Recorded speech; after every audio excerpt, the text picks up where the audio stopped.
தாவேகாவின் தலைவர் விஜய் என்கிற பட்டம் போய் இன்றைக்கு தமிழகத்தினுடைய முதலமைச்சர் திரு விஜய் அப்படிங்கிற அந்த அடைமொழிக்கு உரித்தானவரா திரு ஜோசப் விஜய் அப்படிங்கிற பத்தின ஒரு தெளிவான காணொலியாக இன்றைய காணொலி இருக்கும். தொடர்ந்து இணைந்திருங்கள். Powering enterprise networks and data centers. Design, deploy, secure, manage. Cavio, your infrastructure partner. Visit our website. Contact Cavio today. பதவி வரும்போது பணிவு வரணும் அப்படிங்கிறது சொற்றொடர். அந்த பதவி வந்ததற்கு அப்புறமும் ஒரு விதமான ஒரு மேடை பேச்சுக்களில் சரியான நாகரிகமான வார்த்தைகளை உபயோகப்படுத்தவில்லை அப்படிங்கிறது திரு ஜோசப் விஜய் அவர்கள் மேலே வைக்கப்படக்கூடிய ஒரு குற்றச்சாட்டாக மாறியிருக்கிறது.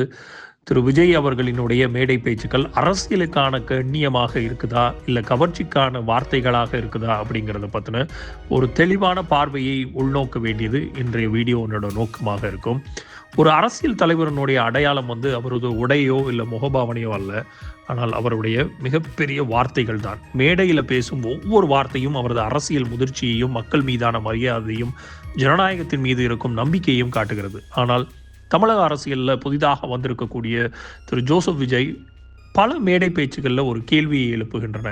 இது அரசியல் பேச்சா அல்லது அரசியல் நாகரிகத்தை மீறும் பேச்சா அப்படிங்கிறதும் அதை ஆதாரங்களுடன் பார்க்க வேண்டிய அவசியம் ஏற்பட்டிருக்கிறது.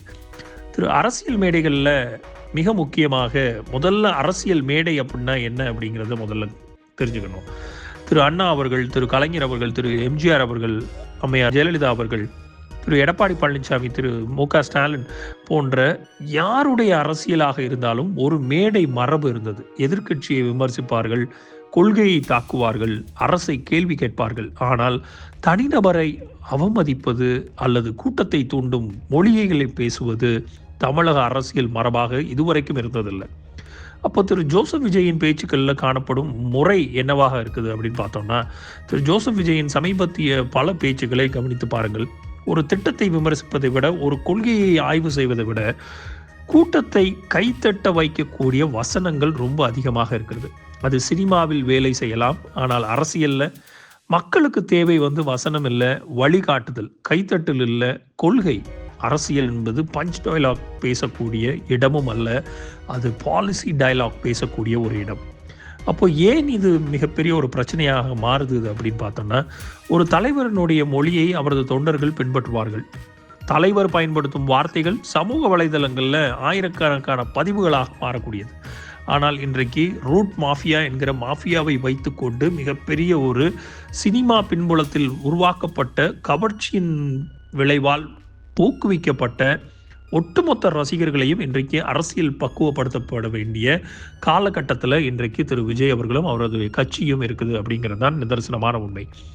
அதனால் ஒரு தலைவர் விமர்சிக்கலாம், கண்டிக்கலாம், எதிர்க்கலாம், ஆனால் மரியாதையை இழக்கக்கூடாது. அரசியலில் எதிரி இருக்கலாம், பகைவர்கள் இருக்கவே கூடாது. அப்போது முதல்வராக விரும்பும் ஒருவரினுடைய பொறுப்பு என்னவாக இருந்திருக்கணும் அப்படின்னா, ஒருவர் முதல்வராக வர விரும்புகிறார் என்றாலே அவர் பேசக்கூடிய ஒவ்வொரு வார்த்தையும் நாளை அரசு கொள்கையாக பார்க்கப்படும். அவரது பேச்சு மக்களை இணைக்க வேண்டுமே தவிர பிரிக்கக்கூடாது. தமிழகத்தில் 8.5 கோடி மக்களுக்கும் ஒரு முதல்வராக இருக்க வேண்டியவர் ஒரு குறிப்பிட்ட கூட்டத்தின் கைத்தட்டலுக்காக பேசக்கூடாது. அதுவே அரசியல் முதிர்ச்சி. ஆனால் திரு ஜோசப் விஜய் அவர்கள் அந்த முதிர்ச்சியை கடந்த 2 மேடைகளில் காணுகிறாரா அப்படின்னு பார்த்தோம்னா கண்டிப்பாக இல்லை.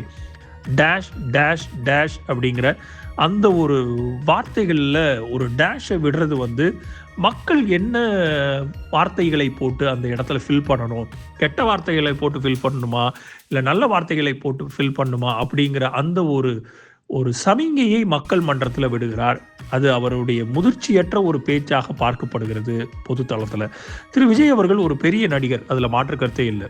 அதில் யாருக்கும் எந்த விதமான சந்தேகமும் இருக்க போவதில்லை. ஆனால் ஒரு சிறந்த நடிகராக இருப்பது வேறு, ஒரு சிறந்த அரசியல் தலைவராக உருவாகுவது வேறு.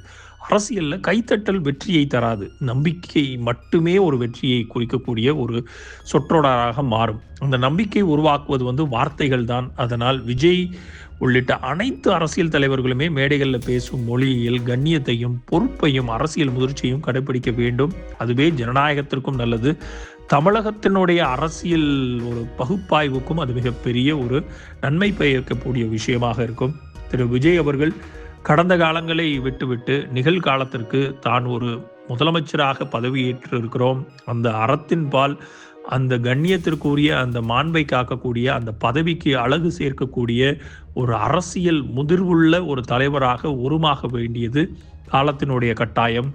நடிகராக இருந்து அவர் பேசிய பேச்சுக்களும் சொல்லிய டயலாக்குகளும் கைத்தட்டுகளை வாங்கக்கூடிய மக்கள் மத்தியில் சென்று சேரலாம். ஆனால் அவர் பொதுவாக ஒட்டுமொத்த ஒரு தேசத்தினுடைய ஒரு தலைவராக உருமாறியிருக்கிறார். ஒட்டுமொத்தமாக இது அடுத்தடுத்த காலகட்டத்துக்கும் வரலாற்றுகளில் அவருடைய பெயருக்கு பின்னால் ஒரு முதிர்ச்சியான தலைவரை இந்த தமிழகம் கண்டது அப்படிங்கிறதை பார்க்க வேண்டுமானால் திரு விஜய் அவர்கள் அரசியல் காழ்ப்புணர்ச்சிகளை எல்லாரையும் மீறி ஒட்டுமொத்தமாக தமிழகத்தினுடைய மக்களுக்கான ஒரு தலைவராக மாற வேண்டும். அதை மாறுவாரா இல்லை இதே மாதிரியான ஒரு பயணத்தை பயணிப்பாரா அப்படிங்கிறத காலம்தான் பதில் சொல்லும். அடுத்தடுத்த காணொளிக்கு லீடர்ஸ் சேனலை சப்ஸ்கிரைப் செய்து இணைந்திருங்கள். நன்றி, வணக்கம்.